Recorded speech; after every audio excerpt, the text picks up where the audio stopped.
대한민국은 어느 때보다 깊은 정치적 혼란과 사회적 갈등 속에 놓여 있습니다. 법치의 근간이 흔들리고 권력기관에 대한 신뢰가 무너지고 국민들의 불안과 분노가 깊어지고 있는 이 시점에서 말입니다.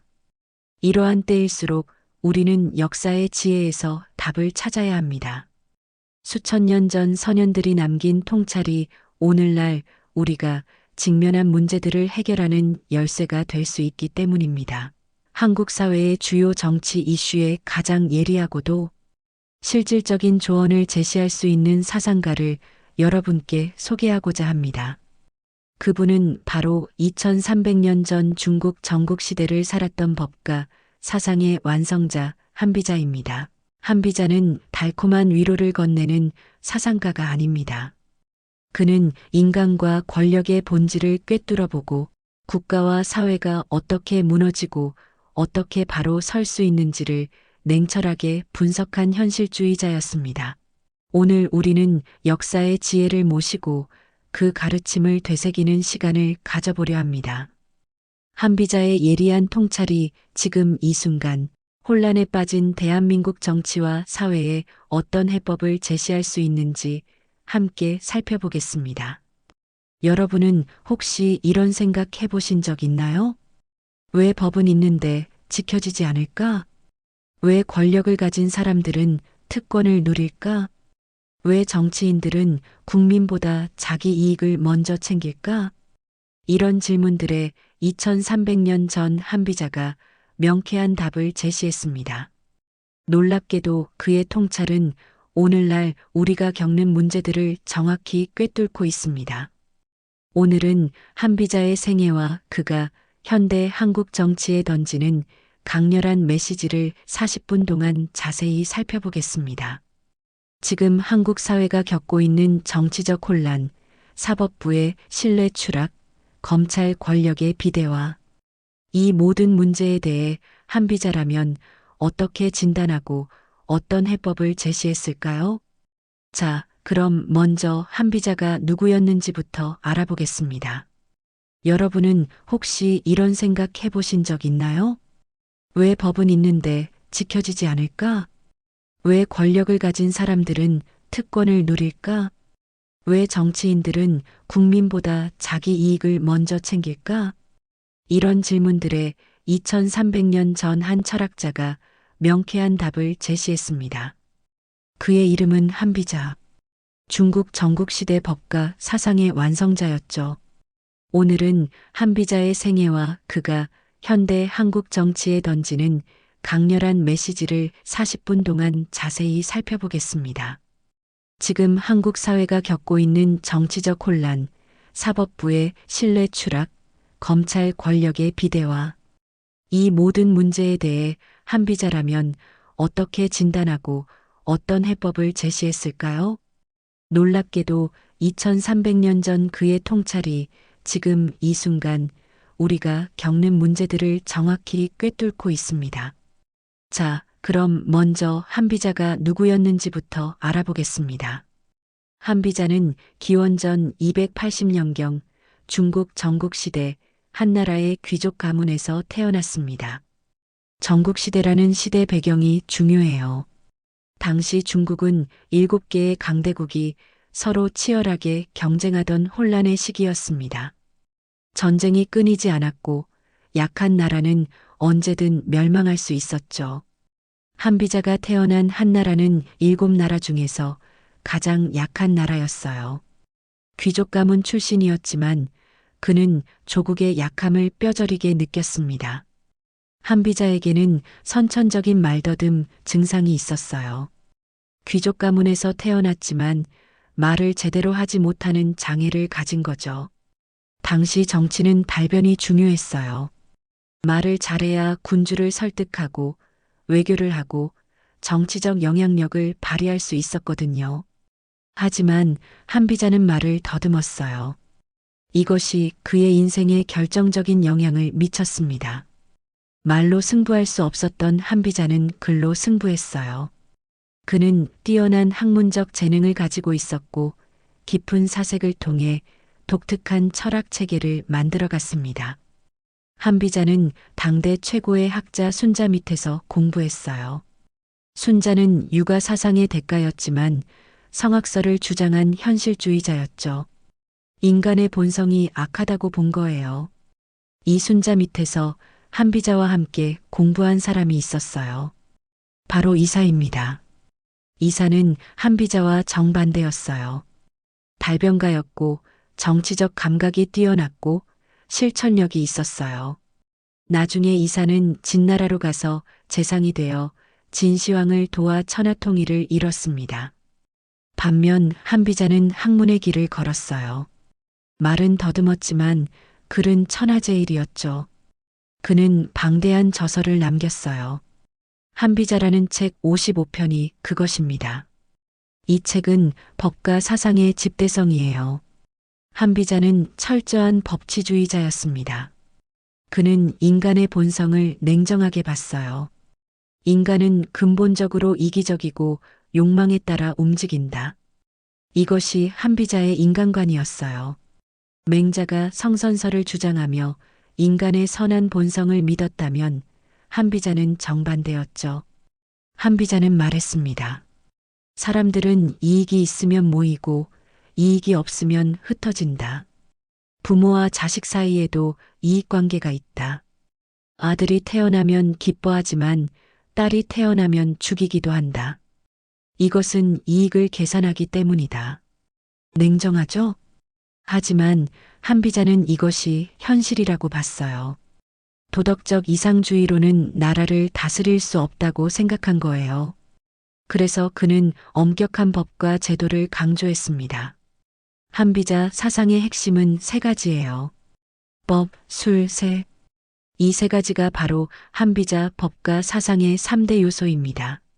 먼저 법부터 살펴볼까요? 법이란 모든 사람에게 동일하게 적용되는 엄정한 규칙입니다. 왕족이든 귀족이든 평민이든 노예든 상관없어요. 법 앞에서는 모두 평등해야 한다는 거죠. 법을 어기면 반드시 처벌받아야 해요. 예외가 있어서는 안 됩니다. 한비자는 말했어요. 법이 명확하면 나라가 다스려지고 법이 흐리면 나라가 어지럽다.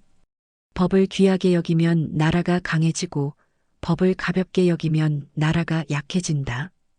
이것이 한비자의 법치주의예요. 두 번째는 술입니다. 술이란 통치자가 권력을 유지하고 관리하는 기술이에요. 신하들을 어떻게 통제할 것인가? 권력을 어떻게 행사할 것인가? 정보를 어떻게 관리할 것인가? 이런 통치 기술을 술이라고 해요. 한비자는 군주가 술을 잘 사용해야 한다고 강조했어요.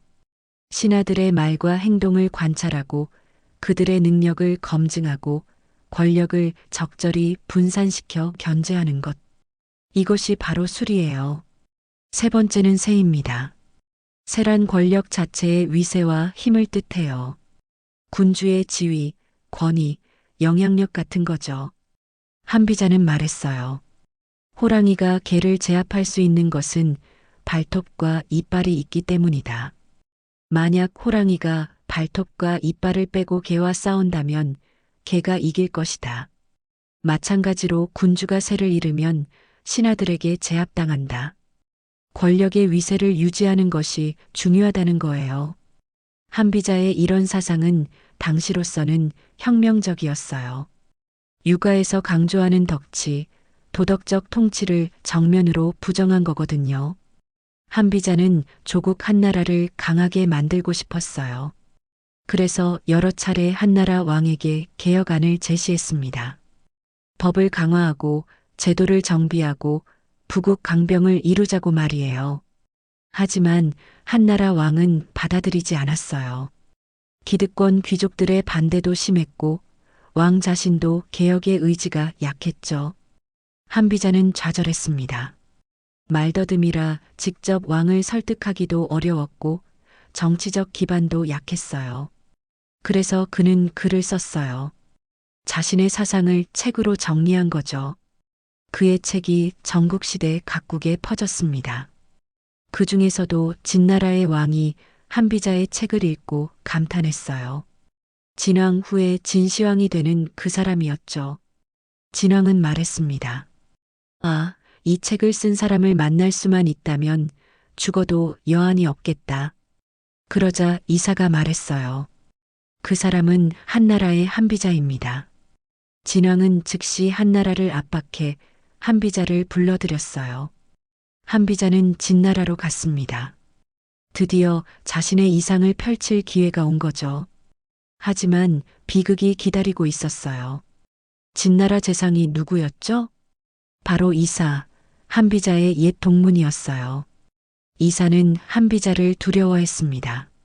한비자가 진왕의 총애를 받으면 자신의 지위가 위태로워질 수 있었거든요. 이사는 한비자를 모함했어요.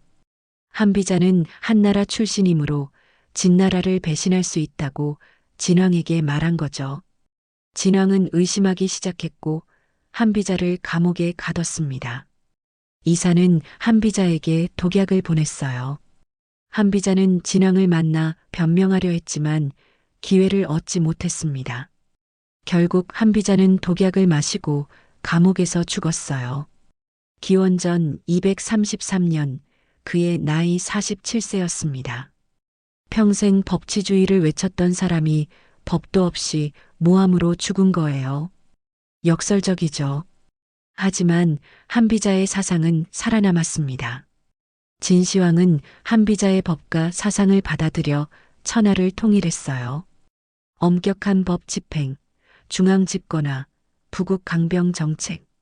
이 모든 것이 한비자의 사상에 기반한 거였어요. 이제 한비자의 사상을 현대 한국 사회에 적용해 볼까요? 지금 한국 사회는 깊은 정치적 혼란을 겪고 있습니다. 정치권에 대한 불신이 극에 달했고 사법부의 공정성도 의심받고 있어요. 검찰개혁, 사법개혁이 끊임없이 요구되고 있지만 제대로 이뤄지지 않고 있죠. 일부 검사들의 권력 남용 문제가 계속 불거지고 있고 사법부 내부의 폐쇄적인 사법 귀족 현상도 심각합니다. 정치인들은 자기 당의 이익, 자기 개인의 이익을 우선시하는 모습을 보이고 있어요. 국민들은 분노하고 있지만 변하는 것은 없어 보입니다. 한비자가 이 상황을 본다면 뭐라고 할까요? 한비자는 냉정하게 진단할 거예요. 첫째, 법과 제도가 명확하고 공평하게 집행되지 않으면 국가와 국민은 무질서에 빠질 위험이 크다. 지금 한국 사회를 보세요. 법이 있지만 제대로 지켜지지 않고 있어요. 권력자들, 재벌들, 고위 공직자들이 법을 어겨도 제대로 처벌받지 않는 경우가 많죠. 유전무죄 무전유죄라는 말이 나오는 이유예요. 법 앞에 평등이 무너지면 국민들은 법을 신뢰하지 않게 됩니다. 법을 신뢰하지 않으면 사회 질서가 무너져요. 한비자는 이것을 가장 경계했어요. 법은 반드시 모든 사람에게 공평하게 적용되어야 한다. 예외가 있어서는 안 된다. 이것이 한비자의 핵심 주장이에요.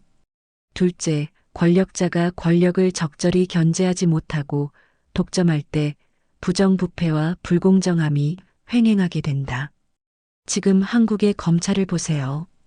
검찰이 너무 강한 권력을 가지고 있어요. 수사권과 기소권을 모두 가지고 있고 영장 청구권도 있고 막강한 인사권도 있어요. 이런 권력이 견제받지 않으면 어떻게 될까요? 권력은 부패합니다. 절대 권력은 절대 부패한다는 말이 있죠. 한비자도 같은 말을 했어요. 권력을 한 곳에 집중시키되 반드시 견제 장치를 만들어야 한다. 신하가 너무 강해지면 군주를 위협한다. 지금 한국 사회에서 검찰이 너무 강해져서 누구도 견제하지 못하는 상황이 된 거예요. 검찰이 정치에 개입하고 검사 출신 인사들이 정치권력을 장악하고 검찰 조직이 하나의 거대한 카르텔을 형성하고 있다는 비판이 나오는 이유죠. 한비자라면 이렇게 말했을 거예요. 권력을 분산시키고 서로 견제하게 만들어라.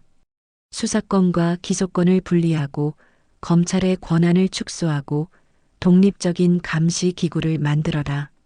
셋째, 인간 본성의 이기심을 인정하지 않고 도덕에만 의존하면 결국 권력은 자신들의 이익을 위해 악용된다. 한국 정치인들을 보세요. 선거 때마다 도덕성을 강조하고 국민을 위해 헌신하겠다고 말해요. 하지만 당선되고 나면 어떻게 되나요? 자기 당의 이익, 자기 개인의 이익을 챙기는데 급급하죠. 한비자는 이것을 예상했어요. 인간은 본성적으로 이기적이다. 도덕만으로는 사람을 움직일 수 없다. 명확한 법과 제도로 통제해야 한다. 지금 한국 정치에 필요한 것은 도덕적 호소가 아니에요. 제도적 개혁이에요. 정치인들이 부패하지 못하도록 만드는 시스템. 권력을 남용하면 반드시 처벌받도록 하는 시스템. 이것이 필요한 거예요. 넷째, 참모와 신하를 과도하게 신뢰하고 통제하지 않으면 내부 권력 다툼과 음모가 발생한다. 한비자는 군주에게 경고했어요. 신하를 너무 믿지 마라. 신하는 자기 이익을 먼저 생각한다. 군주는 항상 신하를 관찰하고 평가하고 통제해야 한다. 지금 한국 사회에서 대통령이나 고위 공직자들이 측근들에게 권력을 위임하면 어떻게 되나요? 측근들이 권력을 남용하고 비리를 저지르고 국민의 신뢰를 무너뜨려요. 한비자의 술, 즉 통치 기술이 필요한 거예요. 권력을 위임하되 반드시 감시하고 평가하고 견제해야 해요. 투명한 시스템, 독립적인 감사기구, 엄격한 책임 추궁. 이런 것들이 바로 한비자가 말한 술이에요. 다섯째, 정치적 이상보다는 현실적이고 실용적인 법과 제도의 확립이 필요하다. 한국 정치는 이념 대결이 심해요. 진보와 보수가 극렬하게 대립하고 서로를 적으로 규정하고 타협하지 않으려 해요. 한비자는 이런 이념 싸움을 경계했어요. 중요한 것은 이념이 아니라 실용이다. 나라를 강하게 만들고 국민을 안전하게 보호하고 경제를 발전시키는 것. 이것이 정치의 목표다. 지금 한국 정치에 필요한 것은 이념적 순수성이 아니에요. 실용적인 정책, 효과적인 제도, 공정한 법 집행이에요. 한비자는 결과를 중시했어요. 아무리 좋은 이념도 결과를 내지 못하면 소용없다고 봤죠. 이제 한비자가 한국 사회에 던지는 구체적인 메시지를 정리해 볼까요? 한비자는 검찰 개혁에 대해 이렇게 말할 거예요. 검찰의 권력이 너무 크다. 수사권과 기소권을 분리하라. 검찰 인사를 투명하게 하라. 검찰을 감시하는 독립적인 기구를 만들어라. 검사들의 권력 남용을 엄격히 처벌하라. 법 앞에 검사도 예외가 아니다. 사법개혁에 대해서도 한비자는 명확해요. 판사들의 폐쇄적인 문화를 깨라. 판결의 투명성을 높여라. 사법부의 독립성을 보장하되 책임성도 강화하라. 잘못된 판결에 대한 책임을 묻는 시스템을 만들어라. 정치개혁에 대해서는 더욱 냉정해요. 정치인들의 도덕성에 기대지 마라. 제도로 통제하라. 부패하면 반드시 처벌받도록 법을 강화하라. 정치 자금을 투명하게 관리하라. 이해 충돌을 방지하는 엄격한 규정을 만들어라. 권력기관 개혁에 대해서도 분명해요. 권력을 분산시키고 서로 견제하게 만들어라. 어떤 기관도 독점적 권력을 가져서는 안 된다. 투명한 감시 시스템을 구축하라. 국민이 권력을 감시할 수 있는 통로를 만들어라. 한비자의 이런 메시지는 냉정하지만 현실적이에요. 이상주의가 아니라 현실주의예요. 인간의 본성을 인정하고 제도로 통제하고 법으로 다스리자는 거죠. 한비자는 말했습니다. 법이 무시되고 권력이 독점될 때 국가의 혼란과 국민의 고통이 시작된다. 법은 누구에게나 공평하게 적용되어야 하며 권력은 반드시 균형과 견제를 받아야 한다. 이 말이 지금 한국 사회에 얼마나 적절한지 생각해 보세요. 지금 우리가 겪고 있는 많은 문제들이 바로 법이 무시되고 권력이 독점되기 때문에 발생하는 거예요. 한비자의 해법은 간단해요. 법을 강화하고 권력을 분산시키고 엄격하게 집행하는 것. 이것만 제대로 하면 많은 문제가 해결된다는 거죠. 물론 한비자의 사상에도 한계는 있어요. 너무 냉정하고 인간성을 무시하고 법만 강조한다는 비판이 있죠. 실제로 진나라는 한비자의 법과 사상으로 천하를 통일했지만 너무 가혹한 법 집행으로 15년 만에 망했어요. 법만으로는 부족하다는 교훈이에요. 하지만 지금 한국 사회에는 한비자의 법치주의가 필요해요. 법이 너무 약하고 권력이 너무 독점되어 있고 특권층이 너무 많은 혜택을 누리고 있어요. 이런 상황에서는 한비자의 엄격한 법치주의가 해법이 될 수 있어요. 법 앞에 평등, 권력에 대한 견제, 투명한 시스템, 엄격한 책임 추궁.